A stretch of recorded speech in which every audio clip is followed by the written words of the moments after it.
दोस्तों, बहुत पहले मैंने ये बोला था कि डोनाल्ड ट्रंप जब 3 सवा 3 साल के बाद अपना पद छोड़ देगा, रिटायर हो जाएगा पॉलिटिक्स से या राजनीति छोड़ देगा, उसके बाद भी जो उसका फैलाया जहर है ये मैगा के रूप में, मेक अमेरिका ग्रेट अगेन, जो पूरी इसकी फिलॉसफी है, ये जहर जो है ना, ये रगों में दौड़ता रहेगा लोगों के। आप देख लेना ये, क्योंकि आइडियोलॉजी बंदे शुरू करते हैं और उसके बाद ये सेल्फ सस्टेनिंग हो जाती है। ये आइडियोलॉजी का बहुत बड़ा खेला है दोस्तों।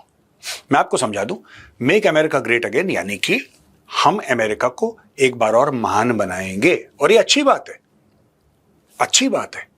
ये हर एक देश को ऐसा सोचना चाहिए। लेकिन अमेरिका कहां चूक रहा है ये किसी ने नहीं सोचा। आपने एक्सटर्नलाइजेशन ऑफ थ्रेट करा अमेरिका में।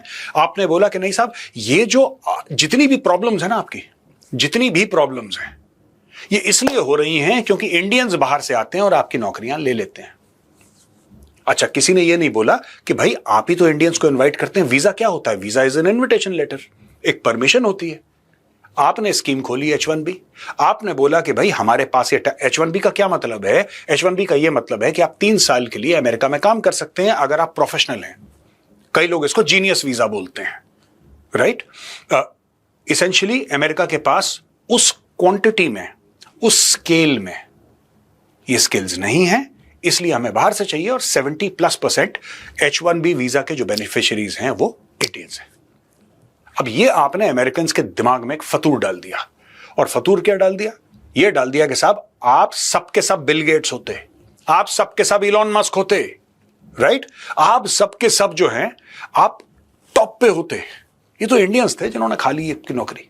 अगर इंडियंस आपकी नौकरी नहीं खाते तब आप देखते आप अच्छा, ये लोगों ने चूरन खा भी लिया अमेरिका में।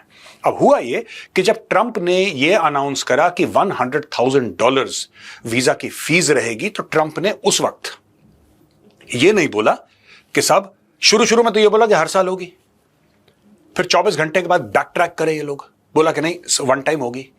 अच्छा, जिनको ऑलरेडी H1B वीजा मिल गया है क्या उन पे अप्लाई करेगी? नहीं, कुछ क्लैरिटी नहीं थी, बस हवा में एक गोली मार दी। इससे क्या हुआ दोस्तों कि केओस हो गया। और दुनिया भर के जो सॉफ्टवेयर प्रोग्रामर्स थे, खासतौर से इंडियंस जो वापस इंडिया आ रखे होंगे किसी काम के लिए या बिजनेस के सिलसिले से किसी और देश में होंगे, वो वापस अमेरिका आना उन्होंने शुरू कर दिया। सब कुछ काम छोड़ के, किसी की शादी वहां पे बैठा हुआ है, वहां पे उसकी शादी होने वाली है, वो छोड़ के, कोई अपने माँ बाप को अस्पताल में किसी रिलेटिव को बोला कि यार आप ध्यान रखना, मुझे जाना पड़ेगा। किसी तरीके से लोग वापस अमेरिका पहुंचे। जब तक वो पहुंचे तब तक ये पता लग गया कि नहीं साहब, वो आप पे अप्लाई नहीं करता। ये सब बीच में अमेरिकन ने क्या करा, ये जो जहर है ना मैगा वाला, मैं आपको ये बात बताता हूं कि जहर क्या था।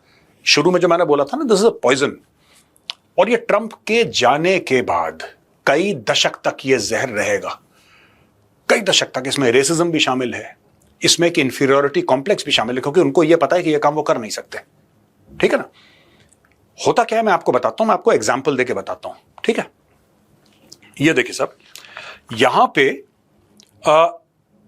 इन्होंने क्या करा कि 4chan एक वेबसाइट है, और 4chan ये 2003 में क्रिस्टोफर पूल था एक, उसने वेबसाइट बनाई थी। यानी कि आप वहां पे कमेंट लिख सकते हैं, आप वहां पे कम्युनिकेट कर सकते हैं, आपको अपनी आइडेंटिटी बताने की जरूरत नहीं है। तो उसमें जो फार राइट के ट्रोल्स थे वो आए और उन्होंने एक हैशटैग शुरू करा, क्लॉग द टॉयलेट। अब क्लॉग द टॉयलेट के चक्कर में क्या हुआ कि ये लोग जाने लगे और एयरलाइन के प्लेटफॉर्म्स में, जहां पे यूएस के लिए फ्लाइट्स आती थी, वहां पे जाके ये लोग फ्लाइट के टिकट्स को देखने लगे, बस चेकआउट नहीं करा। यानी कि उसमें पूरा प्रोसेस बताया कि आप जाइए। हजारों की तादाद में लोगों ने यह करा। अब क्या होता है एयरलाइन के बुकिंग सिस्टम में कि अगर आप बुक कर रहे हैं वो फ्लाइट, लेकिन आपने चेकआउट नहीं करा, यानी कि आपने सब कुछ कर दिया, आपने बोला कि ठीक है मुझे ये सीट चाहिए, ये है, डन डन डन, फिर वो आपसे ये बोलता है कि ठीक है पे, उसके लिए आपको चेकआउट का बटन दबाना पड़ेगा। आप पे मत करो, आप पैसे मत खर्च करो, लेकिन वहीं पर रुक जाओ आप। उससे क्या होगा कि कुछ समय के लिए वो सीट आपकी ब्लॉक हो जाएगी और वो सिस्टम किसी और को सीट नहीं दिखाएगा, क्योंकि सिस्टम ये समझ रहा है कि आप उसके लिए पे करने वाले हैं और किसी भी वक्त पे कर देंगे।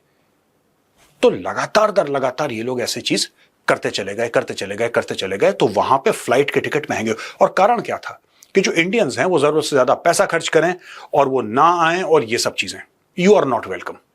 ठीक है दोस्तों, जो भी चाह रहा है अमेरिका में, देखिए आप कहीं पे भी जाइए, मैं सपोर्ट करता हूं इस चीज को। कई लोग कहते हैं क्यों गए अमेरिका? क्यों नहीं जाए भाई? It's a free world, you can go anywhere as long as you go legally. I have no problem. आप लीगली जाओ, अमेरिका जाओ, आप यूरोप जाओ, आप ऑस्ट्रेलिया जाओ, आप न्यूजीलैंड जाओ, आपकी जहां मर्जी दुनिया में जाके सेटल हो जाओ। आपको दूसरा पासपोर्ट लेना है, गो हेड यार, गो हेड, डू इट लीगली। मेरा सिर्फ एक मामला है, डू इट लीगली। इलीगल काम मत करना, लीगली करना, ठीक है। If you are doing it legally, I have all the respect for you. अब प्रॉब्लम यह है कि अमेरिका, देखिए बात ये होती है ना, डोमेस्टिक पॉलिटिक्स कभी कभी क्या है कि इंटरनेशनल अफेयर्स पे हावी हो जाती है, कभी कभी नहीं, अक्सर। यहां पे क्या हो गया कि डोनाल्ड ट्रंप ने सबको ये विश्वास दिला दिया अमेरिका के अंदर कि तुम्हारे यहां मैन्युफैक्चरिंग नहीं है, क्योंकि सारी की सारी मैन्युफैक्चरिंग की नौकरियां चाइना के पास चली गई, ठीक है। तुम्हारे पास इंफॉर्मेशन टेक्नोलॉजी नहीं है, क्योंकि सारी की सारी जॉब्स जो हैं या आईटी की जो प्रोग्रामिंग है वो इंडिया के पास चली गई।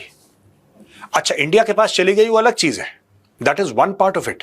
उसके अलावा अपार्ट फ्रॉम दैट, इंडियंस यहां पर भी आ रहे हैं। एक तो वहां पे तुम्हारी नौकरियां ले रहे हैं क्योंकि आउटसोर्स हो गया मामला इंडिया को, प्लस यहां पे 70-80 हजार हर साल यहां पे आ रहे हैं, नए नए लोग आ रहे हैं, और यहां पे पूरा का पूरा आईटी वाला सेटअप जो है इंडिया ने कैप्चर कर लिया। अब ये स्टोरी सुनाई डोनाल्ड ट्रंप ने अपने मैगा के सपोर्टर्स को, ये हो गए बावले, ठीक है। अब दोस्तों ये बात तो मैं कई बार आपको एक्सप्लेन कर चुका हूं। अमेरिका, देखिए अगर अमेरिका के पास होते, अमेरिका के पास इस स्केल में, मैं ये नहीं कह रहा अमेरिका के पास टैलेंट नहीं है, कटिंग एज अगर रिसर्च हो रही है टेक्नोलॉजी में, अगर कहीं दुनिया में हो रही है तो अमेरिका में हो रही है। I will be the first person to admit it that the best kind of cutting edge research which is happening in technology, any kind of technology, is happening in the United States of America. There is no doubt about it. पर मैं ये कहना चाहता हूं कि जिस scale में आपको चाहिए, अमेरिका में स्केल नहीं है, क्योंकि अमेरिका की पॉपुलेशन बहुत कम है, करीब 300-350 मिलियन है, यानी कि 30 से लेकर 35 करोड़। तो उस 30 से लेकर 35 करोड़ लोगों में आप कितने लोग होंगे जो कि इस उम्र के होंगे, जो पढ़ रहे होंगे? फिर कितने लोग होंगे जो information technology as a stream choose करेंगे? उसमें कुछ हिस्ट्री करेंगे, कुछ इंग्लिश करेंगे, कुछ फिलॉसफी करेंगे, कुछ किसी में चले जाएंगे, कुछ डॉक्टर्स बन जाएंगे, कुछ गवर्नमेंट सर्विस ज्वाइन करेंगे, कुछ वकील बन जाएंगे। तो हजारों ऐसी स्ट्रीम्स है ना जिसमें आजकल बच्चे जा रहे हैं। अब उसमें से एक बहुत छोटा सा पूल जाता है आईटी में, और वो जो पूल निकल रहा है अमेरिका का, वो सफिशिएंट नहीं है, क्योंकि कटिंग एज रिसर्च अमेरिका में हो रही है। और क्योंकि ये कटिंग एज रिसर्च हो रही है, आपको बिल्कुल, जिसको कहते हैं कि आपको बाढ़ जैसी चाहिए आईटी प्रोग्रामर्स की और डेटा साइंटिस्ट की और इन सब की, आपको ऐसे चाहिए कि हजारों हजारों हजारों की तादाद में आए, हर महीने हजारों आए, हर महीने हजारों आए, क्योंकि इतनी जॉब वैकेंसीज हैं। अब ये जो H1B लेकर जा रहा है, वो अमेरिका में फालतू तो बैठा नहीं है भाई, वो उसको किसी ने इन्वाइट करा है ना, तो वहां पे कर रहा है वो। तो ये सारी की सारी चीजें हो रही हैं। इसमें एक और कॉन्सेप्ट मैं आपको छोटा सा समझाना चाहता हूं दोस्तों। ये जो भी इन्होंने American extreme right, far right वालों ने करा, इनको गलत फहमी है, because they have very little understanding of economics. इनको समझ ही नहीं है, इनको आइडिया नहीं है कि इकोनॉमी चलती कैसे। अब पता नहीं इनको किसी ने कोई चूरन खिला दिया, पट्टी पढ़ा दी, इन्होंने पढ़ ली, पट्टी पढ़ ली, चूरन खा ली, आई डोंट नो। एक एग्जाम्पल है, जैसे कि आपने बोला कि इलीगल एलियंस हैं, इलीगल इमिग्रेंट्स हैं, इनको बाहर निकालो, अच्छी बात है, अच्छी बात है, आई अग्री। चाहे वो इंडियन हो, चाहे वो मैक्सिकन हो, चाहे वो यूरोपियन हो, चाहे वो जापानीज हो, चाहे किसी भी देश का हो, अगर गलती से आप, मतलब इन द सेंस कि अगर आप डंकी मार के जा रहे हैं, अगर आप फ्रॉड करके जा रहे हैं, you should be thrown out. I believe that, and as an Indian I will be the first one to say that do not tolerate illegal immigration. Even one person is not allowed. You must follow the law and come into the country. ठीक है? Now, having said that, मैं आपको एक और concept समझाता हूं। जैसे एक रेस्टोरेंट है, ठीक है जी, रेस्टोरेंट है। अब रेस्टोरेंट में एक मैनेजर हो गया, ठीक है, रेस्टोरेंट का जो मालिक अलग है, रेस्टोरेंट का मैनेजर हो गया। फिर आपको रेस्टोरेंट में दिखेंगे जो सर्वर्स होते हैं, ठीक है, जो सर्व करते हैं वहां पे, जो वेटर वेट्रेसेस होते हैं, वो एक लेवल पे हो गए। फिर आपको दिखेंगे जो बैक एंड पे होते हैं, यानी कि जो पीछे किचन में काम, उसमें शेफ होते हैं, उसमें क्लीनर्स होते हैं, उसमें 10 किस्म के लोग होते हैं पीछे जो काम करते हैं। माना कि आपके एक रेस्टोरेंट में 15 लोग एम्प्लॉयड हैं, मैं आपको बता रहा हूं, मैक्सिमम लेवल ले लो, मैक्सिमम लेवल ले लो आप, कि 15 में से 10 इलीगल हैं। और फिर मैं कह रहा हूं, आई कंडेम इलीगल इमिग्रेशन, लेकिन आपको एक प्रैक्टिकल चीज बता रहा हूं, प्रैक्टिकल बात। वो जो 10 इलीगल है ना, अब फॉर्चुनेटली और अनफॉर्चुनेटली उनका बहुत बड़ा रोल है इस रेस्टोरेंट को चलाने में। क्यों? अगर वो चले जाएंगे तो किसी को ये गलतफहमी ना हो कि अमेरिकन्स वो जॉब करेंगे। अमेरिकन की नौकरियां चली जाएंगी। कैसे? आप मान के चलो कि रेस्टोरेंट का मैनेजर है वो अमेरिका का गोरा है कोई, ठीक है, और 2 4 5 लोग और जो बड़े बड़े हैं वहां पे जो सर्व कर रहे हैं वो सब गोरे हैं, और बैकएंड वाले सारे इलीगल है। एक मान के चलिए आप, ठीक है, might sound a little racist but let me try and explain it to you. अगर वो लोग चले जाएंगे ना पीछे वाले ये सारा काम करने के लिए, तो इनको नौकरी पे कौन रखेगा? मालिक तो इनको नौकरी पे नहीं रखेगा, क्योंकि जब खाना बनाने वाला, साफ सफाई करने वाला या पीछे मेंटेनेंस करने वाला नहीं होगा तो इनको कौन रख रहा है फिर नौकरी? फिर ये लोग, इनकी भी नौकरी जाएगी। दूसरी चीज, जब ये लोग डॉलर कमाते हैं, और अमेरिकन का कहना है या अमेरिकन गवर्नमेंट का कहना है कि लाखों की तादाद में, मिलियंस की तादाद में यहां पे इलीगल है। अगर लाखों की तादाद में या फिर मिलियंस की तादाद में, करोड़ों की तादाद में अगर इलीगल्स अमेरिका में हैं, तो ये अमेरिका में पैसे कमा तो रहे हैं, हो सकता है अपने घर भी भेज रहे हो, कहीं भी भेज रहे हो दुनिया में, लेकिन ये अमेरिका में पैसे भी खर्च कर रहे हैं। आप इन सबको अगर निकाल दोगे, जो कि मैं अग्री करता हूं कि इनको निकालना चाहिए because they have broken the law, मैं अग्री करता हूं, लेकिन इसका फ्लिप साइड भी है। हर एक चीज का पॉजिटिव होता है, नेगेटिव होता है। नेगेटिव ये है कि that much money is sucked out of the economy.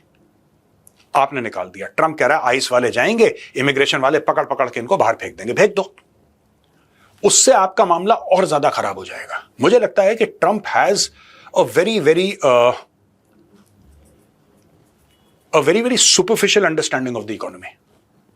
इतनी बात तो मुझे भी समझ में आती है कि अगर आप टैरिफ लगाओगे तो महंगाई का तूफान आ जाएगा देश के अंदर, लेकिन वहां पे ट्रंप के सेक्रेटरीज जो कि कैबिनेट मिनिस्टर लेवल के हैं, वो जाके पब्लिकली प्लेटफॉर्म्स में आके झूठ बोल रहे हैं कि टैरिफ से क्या होगा, ये टैरिफ का पैसा चाइना दे रहा है, ये टैरिफ का पैसा चाइना क्यों देगा, इंडिया क्यों देगा? भाई महंगा किसके लिए पड़ा? जो $10 की चीज थी $15 की हो गई। $15 किसने दिए? इंडिया ने थोड़ा ना दिए, वो तो जो खरीदेगा वो पैसा देगा ना। भाई आप $10 की चीज $15 हो गई बिकॉज ऑफ टैरिफ। आपने वो पैंट खरीदनी है, आपने वो खाने का सामान खरीदना है, क्रेडिट कार्ड तो आप दे रहे हो, कोई इंडियन जाके थोड़ा ना पकड़ा रहा है वहां पे credit card. It is becoming more expensive for you. I am talking about Americans who are buying that stuff. अब ये सारा का सारा झूठ बोल के कि आईटी में ऐसा हो गया। तो दोस्तों सिर्फ ये कहना चाहता हूं कि जो लोग जा रहे हैं, जो लोग सोच रहे हैं अमेरिका में अपना फ्यूचर देख रहे हैं, जो वहां पे बस गए वो तो बस गए, जो फ्यूचर देख रहे हैं ना अपना अमेरिका में, आप ये इस चक्कर में मत रहना कि डोनाल्ड ट्रंप के जाने के बाद सब चीजें ठीक हो जाएंगी। ठीक कभी भी नहीं होंगे, ये कभी नहीं होंगे। डोनाल्ड ट्रंप चला जाएगा, वो आइडियोलॉजी छोड़ जाएगा, और वो जो आइडियोलॉजी है वो ये है जो मेक अमेरिका ग्रेट अगेन। ठीक है, मेक अमेरिका ग्रेट अगेन, ये जो आइडियोलॉजी है इसमें कुछ on the face of it कोई गलत नहीं है। Why will anybody dispute that make America great again? बिल्कुल, it should be great, every country should be great.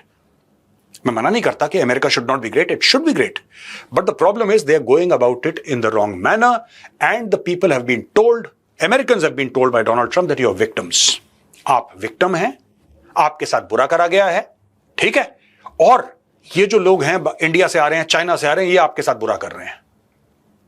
अब जब एक बात आपने ये समझ ली कि आप विक्टिम हैं, और आपने ये बात समझ ली कि वैसे तो साहब आप बिल्कुल राजा ही हो जाते हैं, पर किसी ने साजिश कर दी इसलिए आप राजा नहीं बन पाए। जिस दिन ये आपके दिमाग में फिट बैठ गया ना, फिर कोई भी आपको कंट्रोल कर सकता है, और यही डोनाल्ड ट्रंप अमेरिकन्स के साथ कर रहा है। I just want Indians to be very very careful if you are looking at a future inside the USA as a citizen. A few years down the line green card मिल जाएगा, फिर हम citizen. एक बात ध्यान रखना, be very careful and don't assume, मैं ये नहीं कह रहा मत जाओ, आपकी मर्जी, आप जाओ ना जाओ, that's your wish. Don't assume that with the departure of Donald Trump, everything is going to be okay, because it is never going to be okay.